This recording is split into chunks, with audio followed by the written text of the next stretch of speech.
Welcome back to Honda Garage, Idaho. In today's video, we're at our 2011 CRZ looking at the steering wheel and the airbag assemblies. I'm going to show you how to remove and replace the airbag assembly, but also the entire steering wheel. I've picked up this secondhand aftermarket one, a little bit custom, a little bit unique, so I'm going to be replacing that in my vehicle and showing you how to transfer the electronics over as well. So let's get started.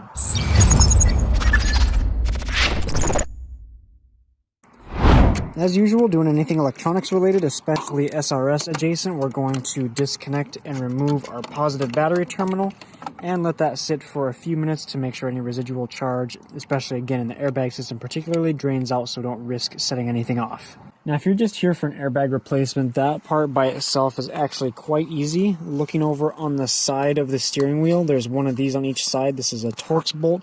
We're going to go ahead and pull that loose, and that is basically all that's holding our airbag in. This will slide forward out of the steering wheel assembly. Now I'm using a T30 Torx bit as well as a screwdriver with a pretty beefy handle.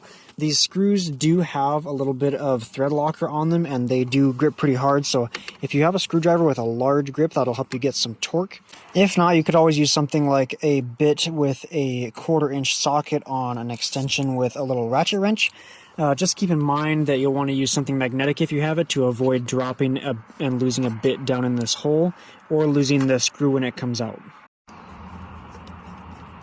Okay, here's our screw for that side. You can see the little bit of green thread locker in there. Alright, now before we take the airbag out, looking down here underneath the steering wheel, we can see this plastic part here, the edge of it. Using a plastic pry tool or a flathead screwdriver and this little notch right here, we can pry it out. And inside we see the connector for the airbag module. Now we can wiggle this loose and pull it down a bit, and pulling this black arm on one side here backward, you'll feel it's kind of spring-loaded. When it's pulled all the way back, we'll release the other side of the connector.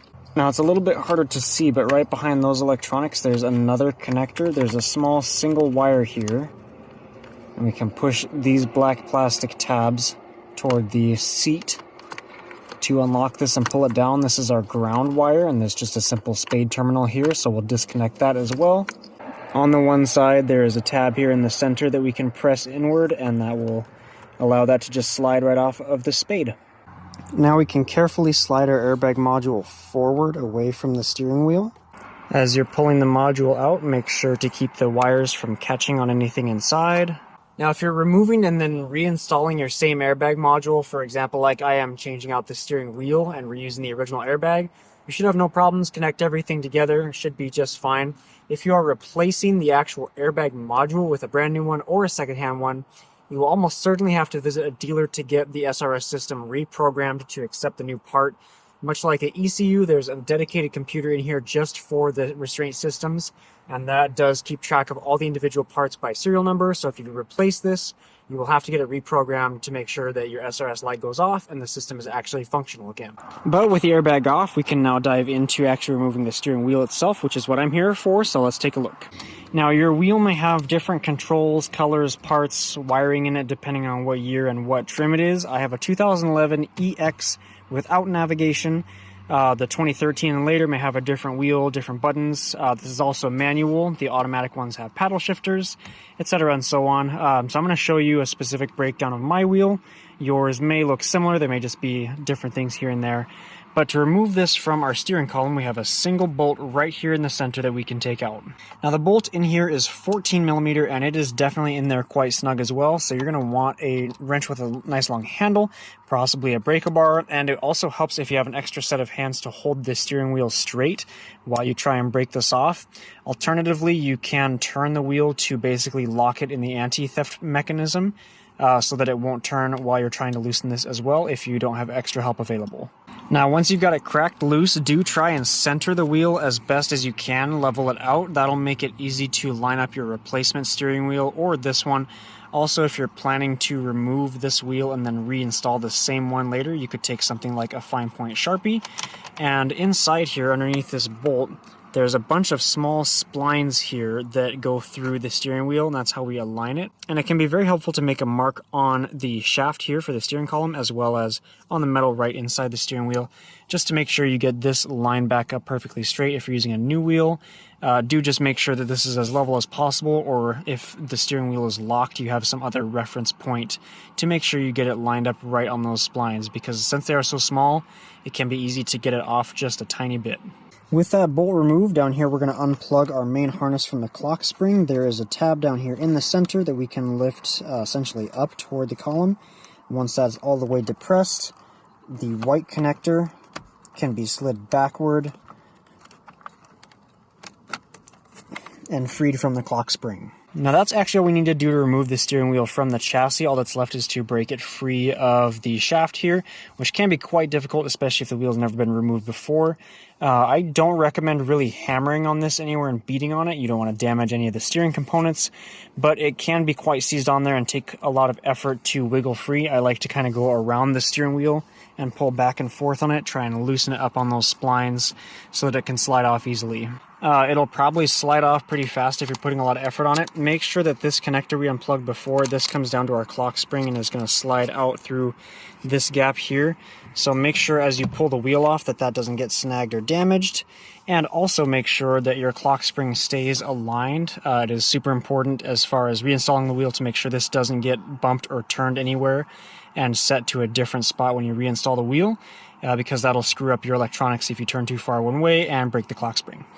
With that out of the way, we now have the wheel out of the car, so let's take it to the bench and look at getting the electronics sorted out.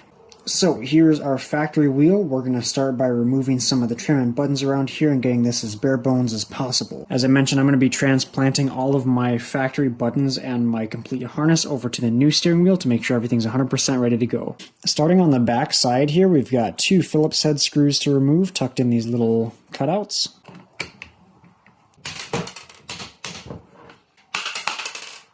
Next up, we've got a Phillips head screw here and right here that we'll remove. I'm also going to disconnect this screw right here for our main ground cable. Now we do need to remove this black plastic shell on the back of the steering wheel. Looking inside here near where the screws were for the buttons, just a bit past that we can see a small black plastic tab in here. There is one on each side and we can use a long flathead screwdriver. Here's the other one to just press those outward toward the outer edge of the steering wheel to help release that black plastic. Now looking at my version with the automatic paddle shifters, here on the sides, this is the wiring connector for that, and it's actually in the way of easily seeing and accessing those tabs. You can still get to them with a fairly thin tool here.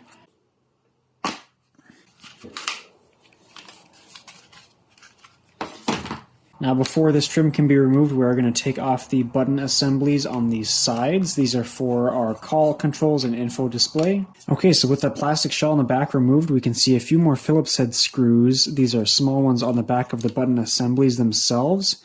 And these are also going through to that front plastic, so let's remove them each.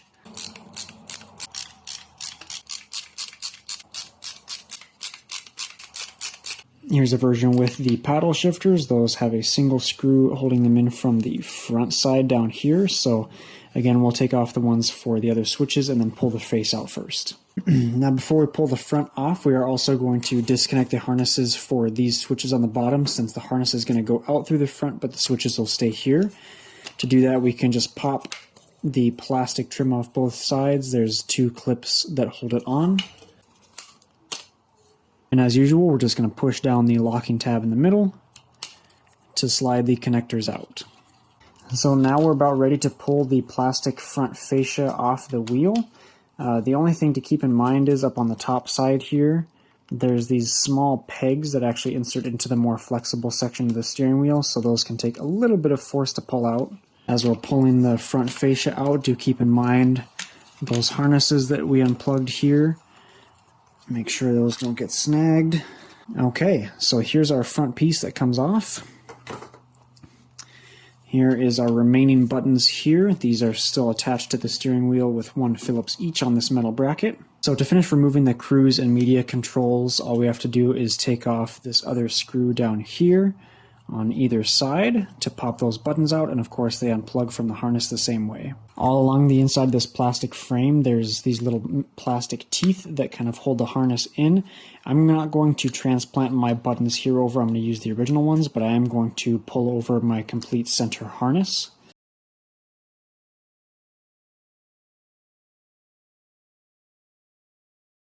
Okay, there it is. So let's do the same with the other aftermarket steering wheel and get our factory new parts transplanted in. Taking the front trim out on my automatic sport version, I did also remove and unplug these white connectors for the paddle shifters, since those are staying back on the wheel, removing this. Okay, so here we go. My automatic with paddle shifter harness here, the one I'm going to be using for my vehicle with the more basic setup, as well as our two sets of trims and buttons, very similar, so we'll go ahead and just be dropping this back into our steering wheel with the new harness. Now in my particular setup, I'm actually also going to remove these factory buttons. I never use them, and I think I'm going to try and 3D print some covers to block up that space and just give it a more clean look overall.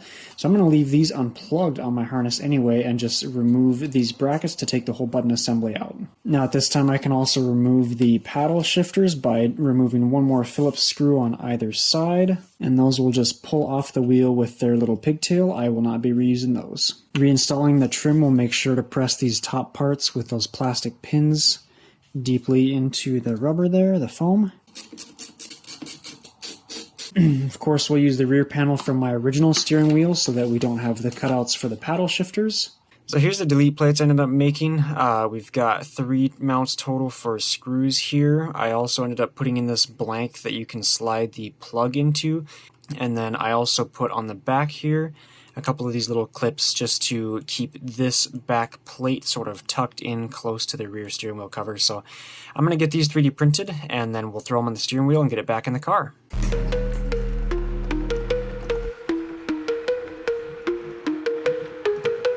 So here's my 3D printed parts coming in roughly. Sadly, the cutouts that I left for the electrical sockets did not quite fit, and that's mostly just down to poor tolerance on my own design, so I'm not too worried about that. I'll just leave them there. But they are secured front and back, so very sturdy in there, and now we're just going to put the back cover on and then get this in the vehicle.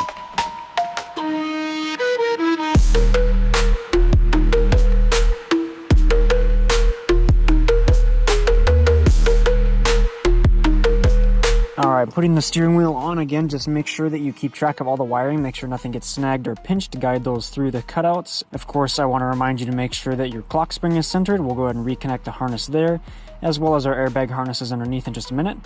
We're going to tighten down the center bolt to about 29 foot-pounds, just cinch it down really nice so the steering wheel has no play in it. Of course, do keep in mind the alignment on that. And then we'll go ahead and install our side bolts for the airbag as well. The screws for the airbag on the side only need to be torqued to about 7 foot-pounds, so it's pretty easy to get those just tight enough with a hand screwdriver or a small ratchet. After making sure our harnesses are plugged in underneath, we'll just pop on that cover cap and we're about wrapped up.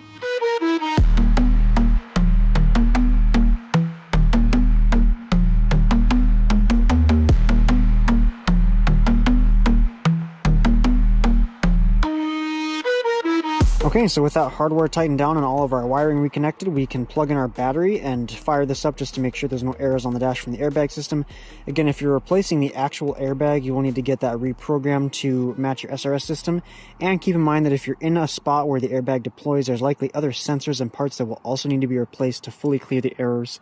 But regardless, I'm happy with where this is at right now. Aside from my emblem on the airbag here, which I'll probably repaint at some point, I think the steering wheel looks excellent and I'm super happy with the results. Well, now that I'm finished here, let me know if the stuff I showed in this video is helpful. If you have an aftermarket steering wheel, be sure to let me know in the comments where you got it from. And if it's a quick release style, let me know if the installation procedure was any easier or more difficult than swapping out a stock style wheel. I'm quite happy with the looks. I think it adds a nice accent to the interior without going too overboard, so we'll roll with it for now, and that's close to wrapping up my entire interior project. So thank you so much for watching, and we'll see you in the next video.